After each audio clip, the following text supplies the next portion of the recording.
Rape क्या सिर्फ महिलाओं का होता है? क्या मर्दों का रेप नहीं होता? क्या आपको नहीं पता? क्यों इस पर कोई प्रावधान नहीं है? क्या पुरुषों का पीछा नहीं किया जाता? कल लोकसभा में ऐसे ही एक के बाद एक कई सवाल दागे एआईएमआईएम के लीडर असदुद्दीन ओवैसी ने। ओवैसी हमेशा ही अपने बयानों से चर्चा में बने रहते हैं और इस बार भी उनके तीखे तेवर साफ पता चले। आइए जानते हैं क्या, क्यों और किससे लिया ओवैसी ने पंगा। दरअसल कल संसद में क्रिमिनल लॉ से जुड़े 3 बिल पास हुए, जिन पर जमकर बहस भी हुई और आरोपों प्रत्यारोपों का सिलसिला चलता रहा। अब ऐसे में भला ओवैसी भी क्यों पीछे रहते?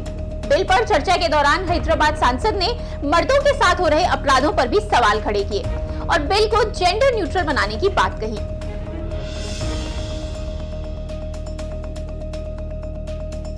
एआईएमआईएम के लीडर ने कहा, बिल में मर्दों के रेप पर कोई प्रावधान क्यों नहीं है? क्या सिर्फ महिलाओं का रेप होता है, मर्दों का नहीं? क्या उन्हें स्टॉप नहीं किया जाता?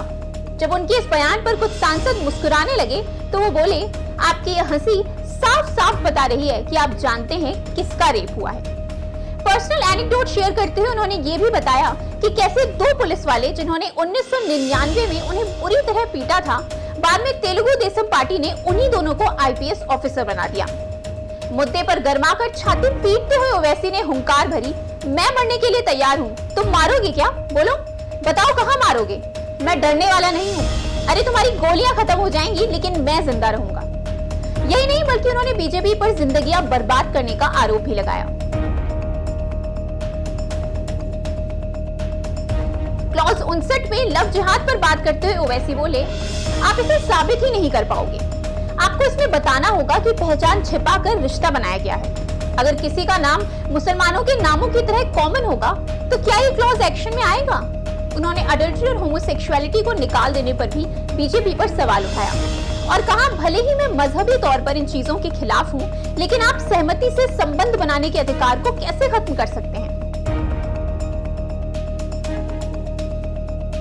जो 3 बिल कल लोकसभा में पास हुई, उनमें भारतीय न्याय संहिता द्वितीय, भारतीय नागरिक सुरक्षा संहिता द्वितीय और भारतीय साक्ष्य विधेयक द्वितीय शामिल हैं। ओवैसी ने इन कानूनों की तुलना ब्रिटिश सरकार के समय के रॉलेट एक्ट से भी कर दी। उनके इस बयान के बाद लोकसभा में जमकर बहस हुई, जिसमें बीजेपी सांसद प्रज्ञा साध्वी ने कहा, भारतीयों ने बहुत झेला है, अब हमारे लिए हमारा कानून बनाया जाएगा। फिलहाल ये तीनों कानून कितने सफल या असफल साबित होते हैं, ये देखना दिलचस्प होगा। अगर आपको ये वीडियो अच्छी लगी हो तो फॉलो और सब्सक्राइब करें इंस्टा।